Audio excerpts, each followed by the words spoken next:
అందరికీ నమస్కారము. మాఘపురాణము 24వ అధ్యాయము.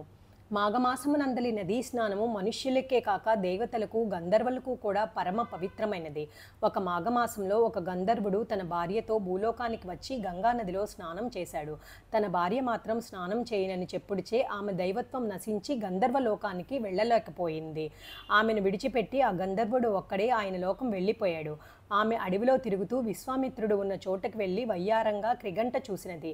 ఆమె అందము యవ్వనానికి విశ్వామిత్రుడు తన్మయుడై ఆమెను ప్రేమించుడిచే ఇద్దరూ కామక్రీడలతో తేలియాడుచుండగా మరలా గంధర్వుడు భార్యను వెతుకుచూ వచ్చి చూడగా విశ్వామిత్రుడు గంధర్వశ్రీ కలిసి ఉన్న దృశ్యంను చూసి మండిపడుచు, నీవు తపస్వివై ఉండి కూడా కామతృష్ణ గలవాడైతివి కావున నీకు కోతి ముఖము సంభవించు కాక అని విశ్వామిత్రుణ్ణి, ఓసి కులట నీవు పాషాణమై పడి ఉండు అని గంధర్వుని భార్యను శపించి వెళ్ళిపోయాడు. విశ్వామిత్రుడు చేయనది లేక వానరముఖము కలిగి ఉండగా నారదుడు ఆ విషయం తెలుసుకుని విశ్వామిత్రుని వద్దకు వచ్చి, విశ్వామిత్ర, క్షణభంగురమైన తుచ్చ కామ వాంఛకు లోబడి నీ తపశ్శక్తి అంతా వదులుకున్నావు.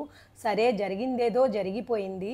నీవు గంగానదిలో స్నానము చేసి నీ కమండలంతో గంగాజలము తెచ్చి ఈ పాషాణంపై చల్లుము అని నారదుడు వివరించగా, విశ్వామిత్రుడు గంగానదిలో స్నానం చేసి విష్ణువుని ధ్యానించి కమండలంతో నీటిని తెచ్చి పాషాణంగా మారిన గంధర్వ స్త్రీపై చల్లాడు. వెంటనే ఆ పాషాణం గంధర్వ స్త్రీగా నారదునికి నమస్కరించి గంధర్వ లోకమునకు వెళ్ళిపోయింది. విశ్వామిత్రుడు తన తపస్సుకు వెళ్ళిపోయాడు. ఈ విధంగా మాఘపురాణము 24వ అధ్యాయము సమాప్తము. ఓం తస్సత్.